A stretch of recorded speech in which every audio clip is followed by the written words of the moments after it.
We're going to the world premiere of the world famous Sony Pictures Entertainment Kraven the Hunter. We're going to Barnes and Nobles.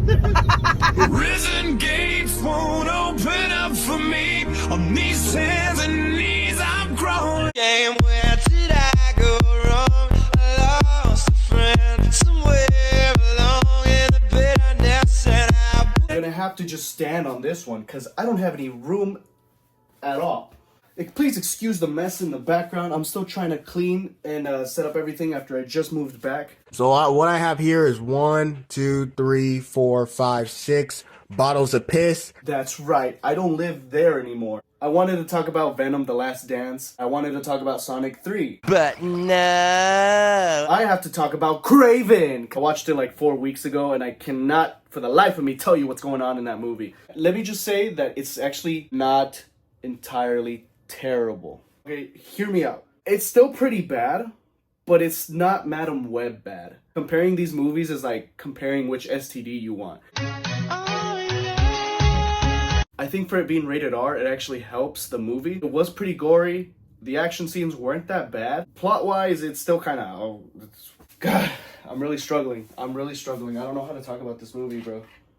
Aaron Taylor Johnson was okay. So Kraven and his family are all Russian, and then they go to Africa, and then they go to London, and they all have American accents, except the dad, which is Russell Crowe. So tell me how that makes sense. I think the way the chameleon looked in this movie was actually pretty decent. Spoilers, by the way, in case you actually want to watch this movie. I think it's already out. Spoiler alert, the Rhino's in it. Spoiler alert, it sucks. Rhino is the villain of the movie. I like how they hyped him up, and then at the very end when they actually fought, it was like 2 minutes long. I fell asleep, and not because the movie was boring. I was working till like freaking 9. The Rhino was weird. I don't think this character fits the Rhino. The thing with Rhino is that he's not smart enough to be his own villain. He has to work under somebody. So it's either somebody from the Sinister Six or Kingpin. That's the way I like Rhino, is that he's just a superpowered goon. In the Kraven movie, he's kind of like a mafia boss. They didn't do much with that. There's this one scene where he kind of like starts tweaking.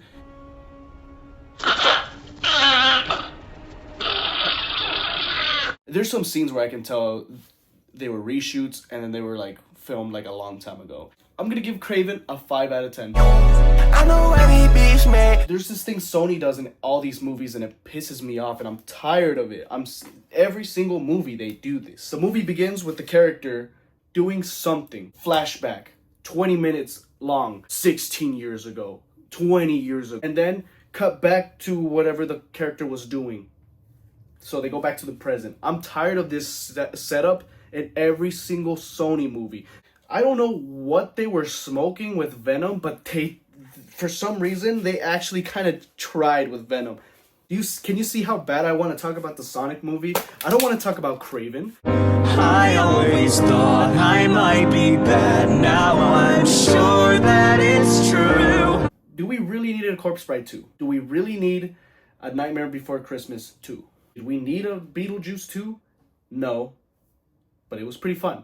I'm surprised that I enjoyed Beetlejuice 2. It's not as good as the first movie, and, you know, no, duh, right? I like that it still held it up as its own movie, and it still had the same energy as the first one. What I care about in these sequels is that they match the same energy as the first movie. I don't have to have every single character that came from that first movie. This movie kind of felt like Spider-Man 3 in the essence of there was like too many things going on. There was this ghost kid plot, the ex-wife of Beetlejuice, and she's like looking for him, and then she's sucking the soul out of everybody. There's Willem Dafoe's character where he plays as like a cop or something, and he's like looking for Beetlejuice. Winona Ryder's character, her character is like engaged now with this one guy. But you see, like, there's just so many things happening in this movie. It's fine because it's like a 2-hour long movie, but at the same time, you can cut a bunch of that out. The first movie was pretty simple and didn't have so many plot points. It felt like 2 different movies combined. You can tell Tim Burton kind of had fun with this film. I like the fact that Willem Dafoe was in it and